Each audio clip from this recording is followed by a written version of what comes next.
Bismillah, Assalamu alaikum, and welcome to Daraja. This is Omar bringing you the Stairway to Your Higher Self podcast.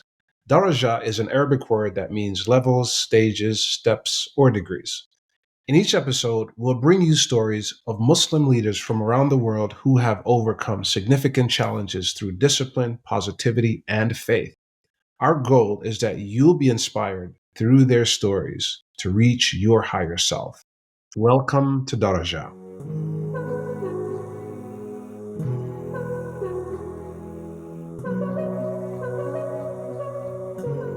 Peter, it's an extraordinary honor and privilege to share time with you and talk about your career over the last 5+ decades, where you've captured more than 500,000 memorable moments in history. I would like to start by asking you about your journey as a photographer. How has your spiritual journey influenced your approach to photography? And in what ways do you infuse spiritual elements into your work? Assalamu alaikum, everybody. Bismillah ar-Rahman ar-Rahim. Allahumma salli sayyidina. My photography has always followed my own personal journey. I didn't do photography to earn money. I just did it because that was a passion of mine. And probably even as a child, I was always putting frames around things. It was a way I kind of looked at the world, was able to exclude things that I didn't want to put in my frame. And then I could see whatever that was, whether it was a person or a flower or something. I would put a physical frame around it. So that was very natural for me to do as a child. So it just really followed my own interests at the beginning. And in the 60s, it was, the music world and everything that was happening at that time. I just kind of followed my own really interests. And then obviously when I set off for India, I took my camera with me and just documented my whole journey. So it was always my own journey dictated what I photographed rather than just, like it was just a business to generate money. Yeah, it's very interesting because as your career started taking off, you were taking pictures of rock and roll stars, right? And now here you are today taking pictures of some of the most spiritual beings who are in their own ways rock stars, and I'm saying that with air quotes, and they choose not to be a part of they don't want to have any of the, the accolades or It's the the opposite. attention. Yeah, it's almost the opposite. Right. I think Exactly. I think that the musicians at that time, the way I explain it is that they were like the poets of the time, and then that generation of the 60s were looking to understand what was happening in the world at that time. And I think we look to the poets of the time to help us understand and help explain that. So for me to have a one-to-one with those people through the lens was a way that I could try and understand them as people. And then people say, well, it's such a big jump from, Jimi Hendrix to sort of saints and sages. But the process is the same. I'm still having the same one-to-one interaction with them. Of course, my heroes have changed, obviously, from that period, or the people that I inspire to has changed. But the process is still the same, yeah. Yes, that's very interesting because I think your recent work, Meeting with Mountains, which was published in 2019, really encapsulates what you've done over the last 50 years. And in the book, there's images where you've captured people in some of their most vulnerable moments, some of their most sacred moments, some of their most intimate moments with themselves and by extension with their creator. On the cover is what appears to be a sheikh or a worshiper. In his hand, he has dhikr beads, and you could see deep into his eyes where he's concentrating. He's really focusing. That's the foreground. Now, the background is a mountain that kind of merges into his back and it goes over his head and it captures it's kind of a mashup, if you will, of both the sheikh and the mountain. So Tell us about how you came to put that imagery together. Well, so when you're doing a book, and I had the title, Shakamsa Yusuf gave me the title long, when I was, because I've been working on this project for 50 years. He gave me this title, and as soon as I heard it, I said, "Yeah, that's the name of this book." It's just that so perfect. Like, I think, what am I going to do for the cover? And I had this beautiful picture of Wadi Aqiq, which is outside of Medina, and it was taken at sunset time. There was a time when there was a lot of rain in Medina when I was working there, and we went out to Wadi Aqiq, and the wadi had filled up with water. So I had this beautiful shot at night um, with the mountain and the water, and I started thinking, oh, that's such a beautiful shot. Maybe I could sort of merge somebody into it. And as it happens, the one picture that came to mind was this Sheikh. They called him Babaji, but he lived in Medina for 60 years. He was originally from Baghdad. He lived in India, and then he lived in Medina for 60 years. And he was given the special job of allowed into the sacred chamber of where the Prophet ﷺ is buried. And his job was to sweep it to sweep it clean. And he had that job for 10 years. And I got to hear about him and from some people, some Pakistani friends of mine that live near where I do, and they said, "Oh, he's coming to visit us. Would you want to, would you like to meet him?" And I said, "Yeah, yeah." And I grabbed my camera and met this incredible man in a red brick house in High Wycombe, which is a small, town near I live. And I met him, and I did these couple of portraits of him. And then whenever he came to England, I used to always go and meet him and sit with him. He was already, when I first met him, 105. Again, a man of incredible presence, and he had this incredible job. And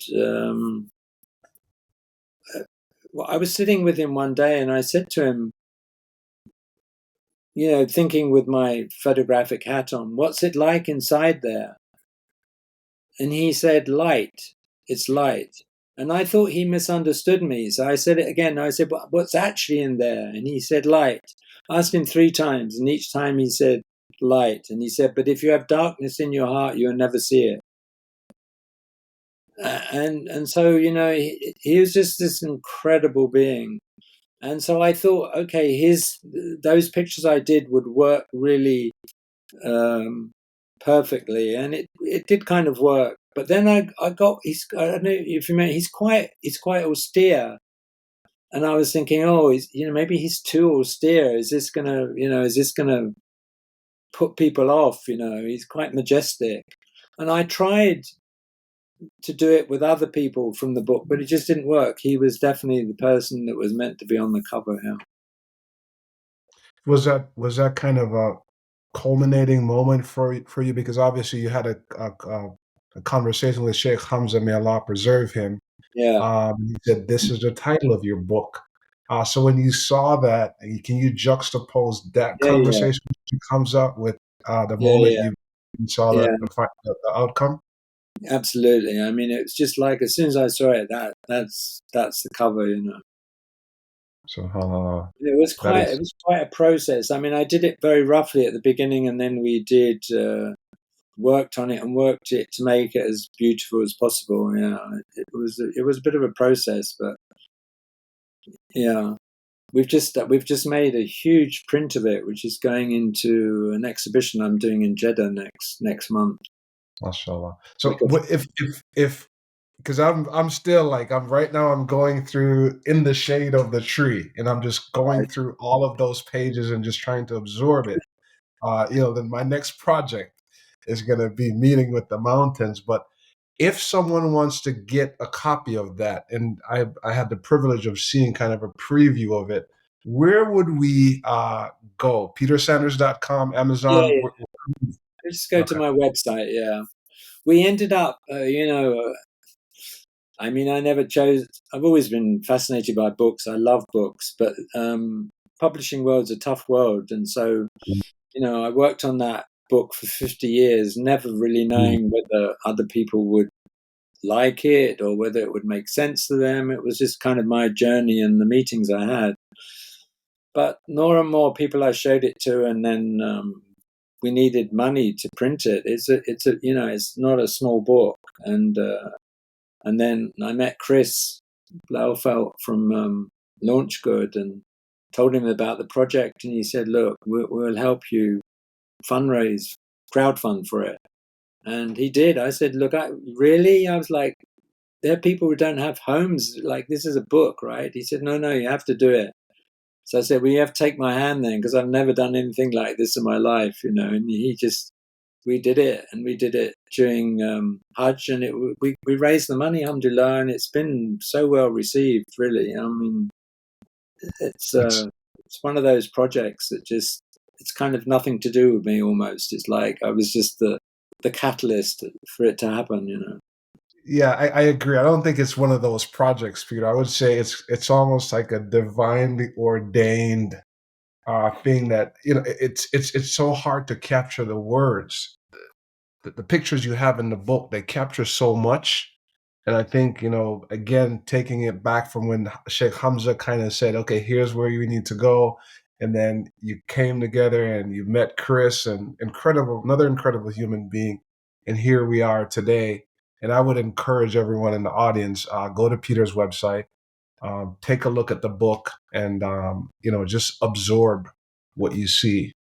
But speaking of books, one of the things that you, Peter, talked about is, a book that kind of changed your life. And the book is called The Game of Life and How It's Played.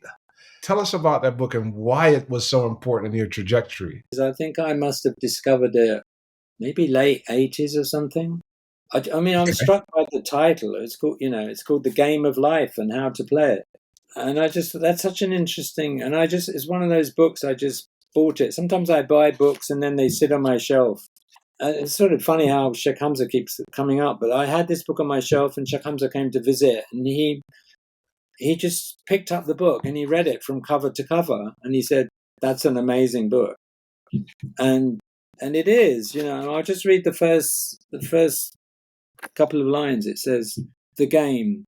Most people consider life a battle, but it is not a battle, it is a game. It is a game, however, which cannot be played successfully without the knowledge of spiritual law, and the Old and the New Testament gives the rules of the game with wonderful clearness. Jesus Christ taught us that it was a great game of giving and receiving. Whatever a man soweth, then shall be also reap. This means that whatever man sends out in word or deed will return to him. What he gives, he will receive. If he gives hate, he will receive hate.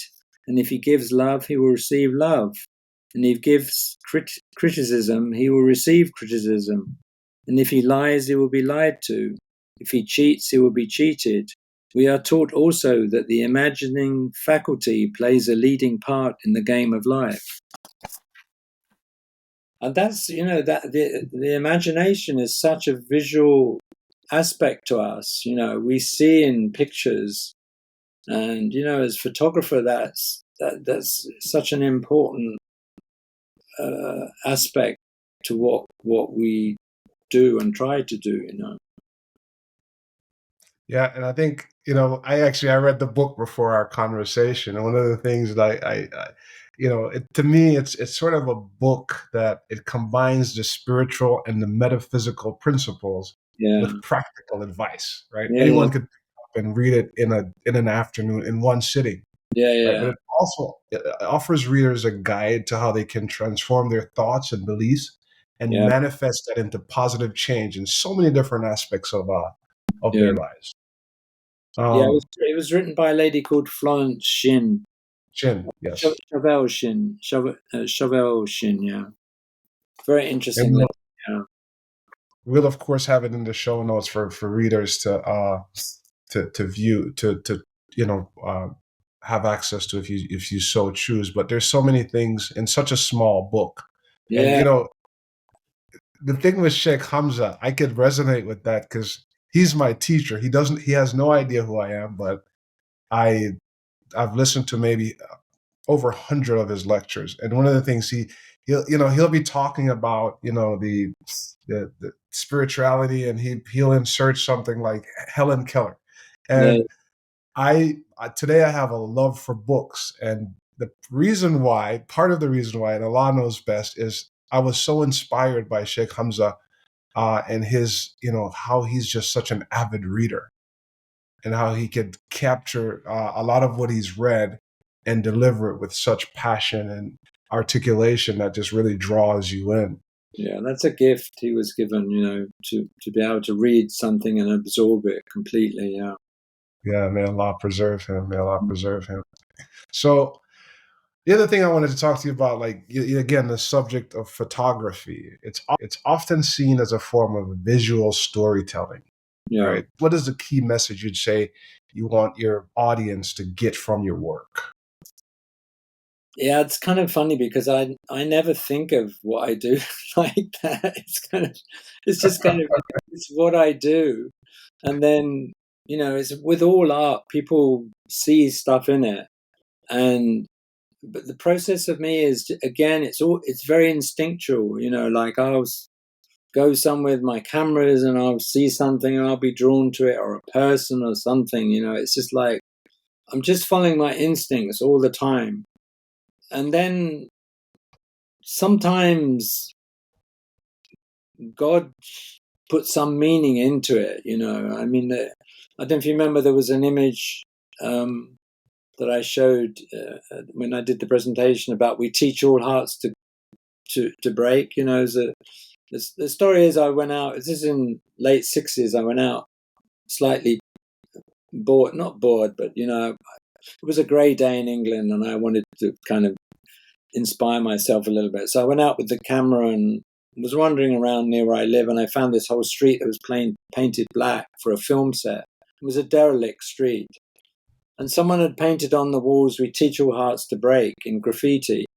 And I was, what does that mean? And as I lifted my camera up to take the picture, this boy ran across the shot, and I was like, what does it mean? We teach all hearts to break, and then now I look back, like from the moment I took that picture, my life went on a trajectory that, like I went to India for 7 months and traveled around India, and then I came back and accepted Islam, and I went and lived in Morocco with Imam Habib at his Zawiya for the month of Ramadan, and then 3 months later I went on Hajj. I mean, all this happened, and I kept thinking.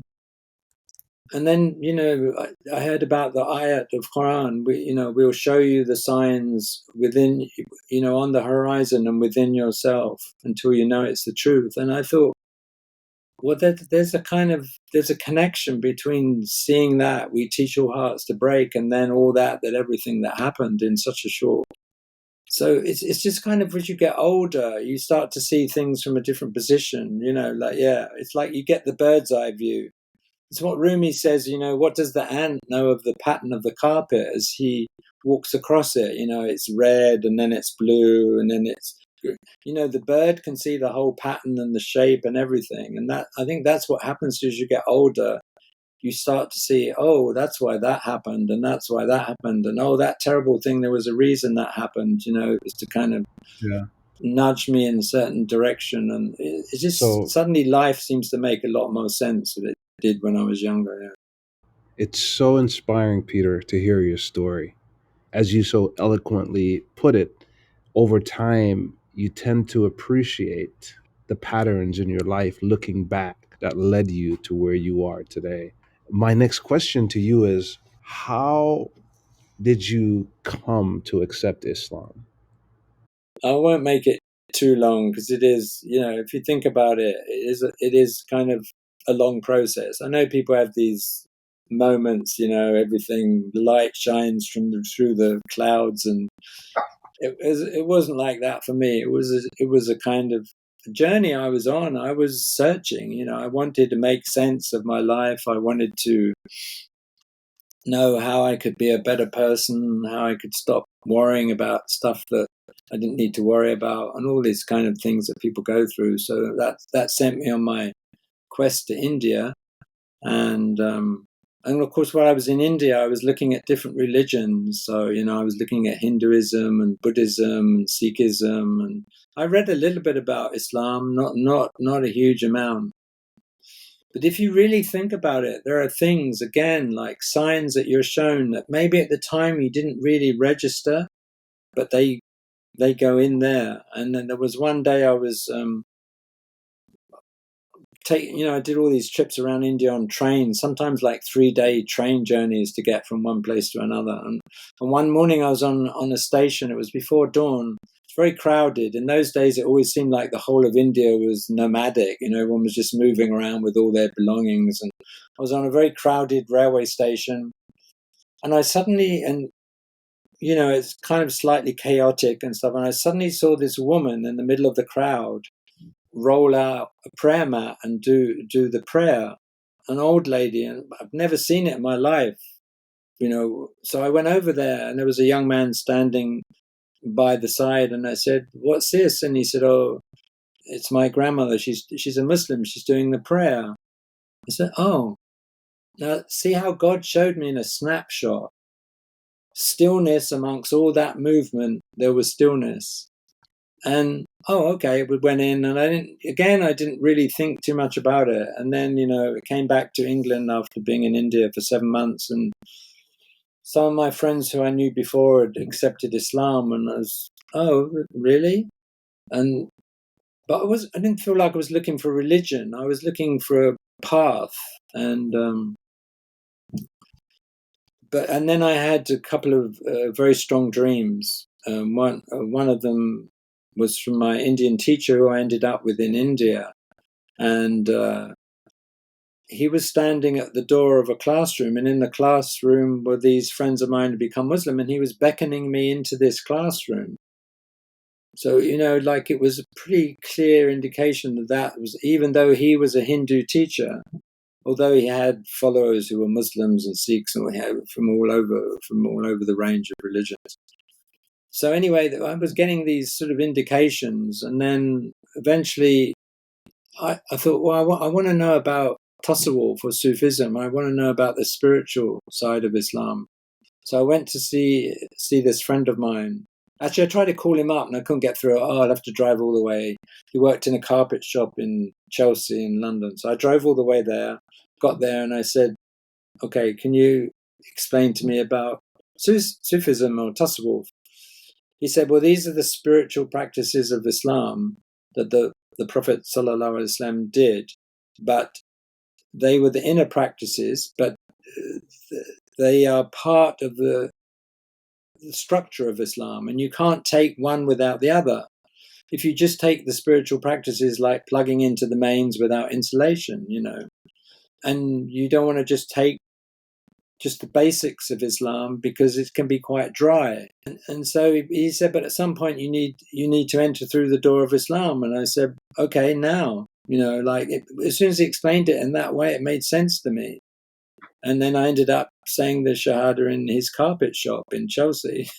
And then 3 weeks later, I was going off to Morocco to fast my first Ramadan in Meknes. Yeah. I think also that I was telling this story the other day that when I first went to India, I met a Sikh gentleman, and I told him I was on a quest when I came to India, and he said, he lived in Delhi. He said, when you come back, come and see me. So I spent 7 months in India, and when I got back to Delhi, I went and see him, and he said, how was your trip? And I said, oh, it was amazing. I met this incredible person, Sai Baba, and he did this and he did that, and this happened, and always, I was like full of it all. And he looked at me straight in the face. He said, you missed the whole point. I mean, well, what do you mean? Like, what do you mean I missed the point? It's like, is he attacking my teacher or something? And he said, no, it wasn't him that did it. It was God that did it. And I went, oh, yeah, right. And then when I met Sidin Imam Habib and I heard that first Ramadan that he was going to do the Hajj, I thought, well, if he's going to do the Hajj, I want to do the Hajj because I want to be there when he does it. He was 100 years old. Mm. And I didn't have any money or anything. At the end of one evening, somebody came to me and said, we've got 7 tickets for Hajj and only 6 people. Bismillah is a ticket. So they gave me a ticket.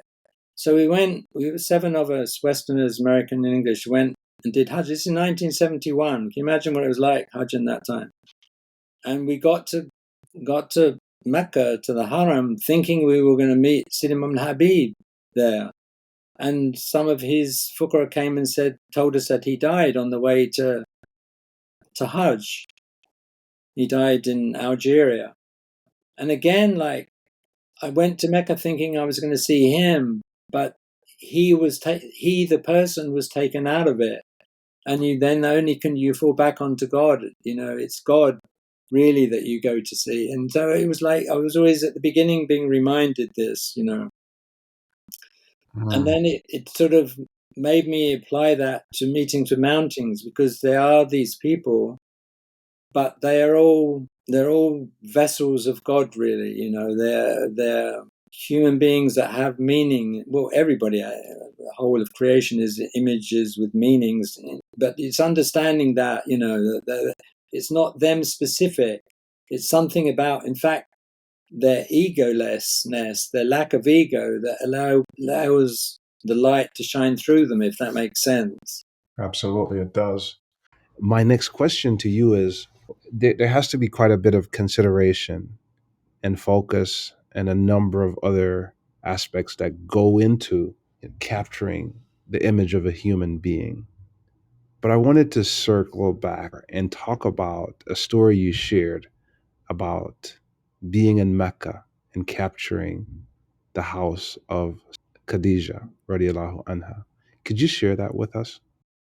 I've worked many times on projects in Saudi Arabia, but in the 90s, when they were doing probably the biggest extensions of Mecca and Medina, I was working on that project, documenting everything, and so I would go sometimes 3 or 4 times a year just to go and document the updating of the construction and everything that was happening, the expansion. And after one of those trips, I was about to leave. I was due to leave, I think, that day or something, or the next day, and I got this message: you need to go back to Mecca. They just found the house of Sayyidah Khadija, radiallahu anha. And so I went down there and I got to the site, and there was massive, I mean, there was massive construction going work on there, and they discovered, while they were excavating all the ground, they found what they believed was the house of Sayyidah Khadija. And it was known in most of the books about Mecca that 95% they knew where it was, but obviously it was under the earth. And then they found it. And they were telling me, look, we have 3 days to excavate this before the bulldozers come in and remove it. And so I had to think very quickly on my feet, because at ground level, you couldn't really see it. And there was one of these big bulldozers, and I just said to the guy, can I get in the digger part of it? And will you lift me up? So he lifted me right up high. And then from up there, I could do this top shot. And then I could see the whole layout of the house, where their shared room was, where the Prophet's own room was. And it's so small. I mean, it stops being a story at that point. It becomes a reality. And that for me was the importance of seeing it, because a story can change over time, but when you actually see the size of the house and how close it was to the Kaaba and everything. And so, yeah, I did those shots of it. And then, anyway, it was never destroyed. I had understood that it had been destroyed for many years, but it was not. They covered it with sacred earth, and it's still buried underneath the piazza area there, yes. Mashallah. You know, I remember you telling that story, and one of the things that struck me about your story is Khadija radiallahu anha was a woman of She was a merchant. She had wealth. Yes. But if you juxtapose the size and the dimension of that house to where we live today, it says a lot, doesn't it? Yeah. In terms of our habitations today compared to their habit to where they lived back in that time. Mm.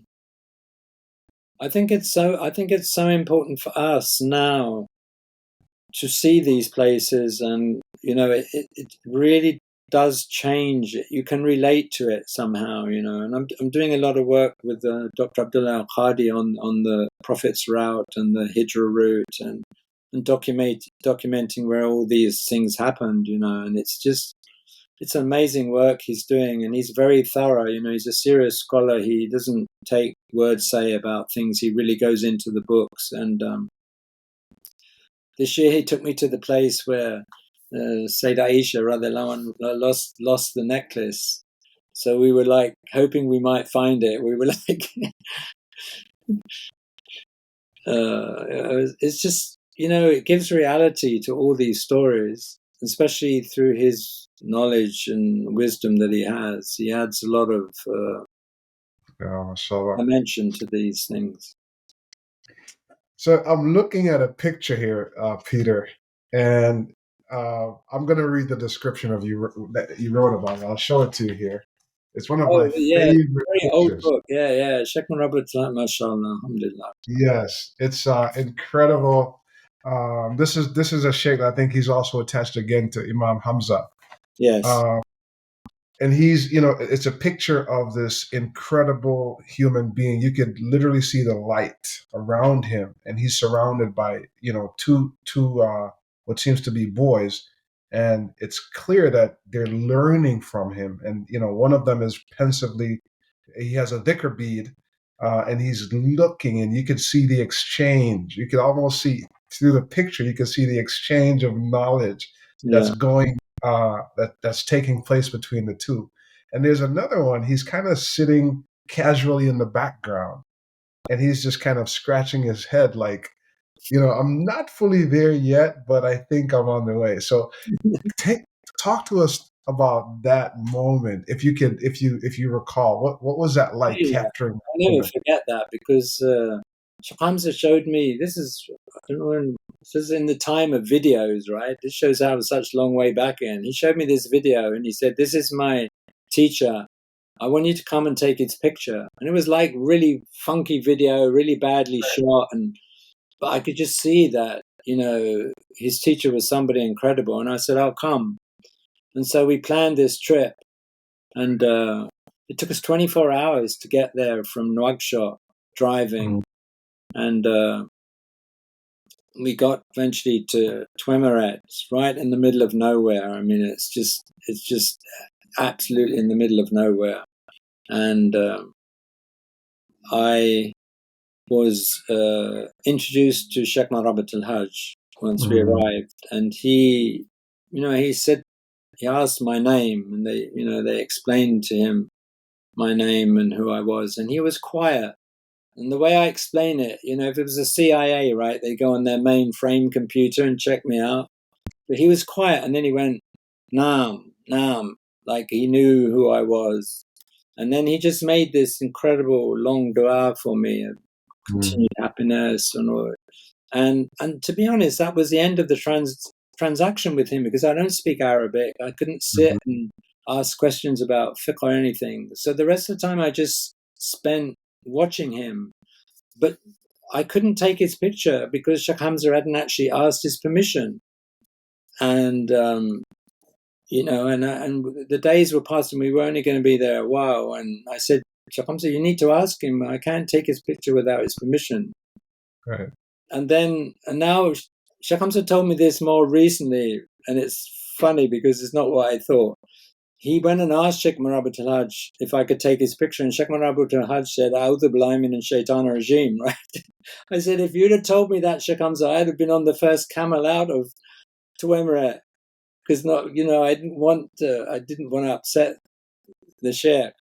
But then Sheikh Hamza talked to him and said, "Look, you need to show that this traditional way of learning still exists before it disappears. And then, so Sheikh Rabbat Haj agreed. And it was not like we did like it wasn't like he was posing for a portrait. He was just doing what he does every day, which is he sits with his students. They've been memorizing on a wooden board, whatever it is they're learning, whether it's Quran or fiqh or any of the sciences. And they walk around with this board memorizing it until they know it by heart. And then when they feel they know it, they come and sit in front of the teacher and they read it from memory. And if they make a mistake, he corrects them, and then he'll also, enlarge on what they've learned so they really understand it. So that was the process, and it was one of the most hardest shoots I've ever done, because I felt so out of place there. And the noise of the shutter of the camera seemed so loud. I just wanted the earth to open up and swallow me, because I didn't want to impose on this situation, but I knew that I had to document it before, because Yes. that whole world is disappearing. Subhanallah. It's funny. There are people, I think, on the spiritual path that when you were around them, when you said that, sometimes you meet people and you just feel like, I don't know how to behave, or I don't know how to not offend, my presence be offensive to them, because Yeah, you could just feel the spiritual energy and the stillness that these people, have around them. So I'm glad you shared that. Also They're he walked to Hajj in 1938. He walked from Mauritania all the way to Hajj and back again in subhanallah. 1938. This is the kind of human being he is. And incredible presence. I thank God that I had the opportunity to meet him. He's somebody very, very special. May Allah grant him Jannah. May Allah be pleased with him and grant him Jannah. So I want to end with, I have a couple more questions, but I want to end with you. And again, I'm looking at the book In the Shade of the Tree. Okay. This picture that I'm showing, it's with three girls. Yeah. Right, one of them who's in the background, she's almost like daring you, say, "How dare you take my picture?" Yeah. The one in the middle has her eyes wide open, like, Yeah. "Hey, take my picture," and the other one is just kind of there, nonchalant. So I think this was taken in Lamu, Kenya. Yeah.